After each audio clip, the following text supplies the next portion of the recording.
ఎటువంటి పనులు చేస్తే కోపం కలుగుతుందో ఇప్పుడు తెలుసుకుందాం. మానవ జీవితంలో వాస్తు శాస్త్రం, జ్యోతిష్య శాస్త్రం ఇలా ఎన్నో శాస్త్రాలు ముడిపడి ఉంటాయి. శాస్త్రాల మీద ఎంతో మంది పరిశోధనలు కూడా చేశారు.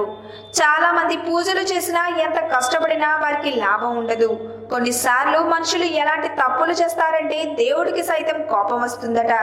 మరైతే శివుడికి ఎటువంటి పనులు చేస్తే కోపం కలుగుతుందో ఇప్పుడు మనం తెలుసుకుందాం. అంతకన్నా ముందు ఇలాంటి మరిన్ని భక్తిపరమైన విశేషాలను తెలుసుకోవాలంటే మా ఛానల్ని సబ్స్క్రైబ్ చేయడం మాత్రం మర్చిపోకండి. శివ పురాణం ప్రకారం పనిలో కానీ ఆలోచనలో కానీ ఎలాంటి తప్పుడు ఆలోచనలు ఉన్నా అలాంటి వారు ఎన్ని పూజలు చేసినా లాభం ఉండదు. వేరే వారి ధనం ఆశించినా, పరాయి స్త్రీని ఆశించినా, తల్లిదండ్రులను గౌరవించకపోయినా, దొంగతనం ఇలాంటివి చేస్తే శివునికి ఇష్టం ఉండదు. వారు ఎన్ని పూజలు హోమాలు చేసినా ఫలించదు. అమాయకమైన వారిని బాధ పెట్టడం, వేరే వారి ధనాన్ని తప్పుడు మార్గంలో పొందడం, ఆలయంలో దొంగతనం చేయడం, గురువు భార్యతో సంబంధం పెట్టుకోవడం, ఎవరికైనా కష్టం నష్టం కలిగించినా శివునికి కోపం కలిగిస్తుంది. ఇలాంటి తప్పులు చేసిన వారిని పరమేశ్వరుడు అసలు క్షమించడు. వారికి జీవితాంతం కష్టాలు వస్తూనే ఉంటాయి. దీంతో వారు జీవితాంతం సుఖ సంతోషాలు లేకుండా ఉంటారు.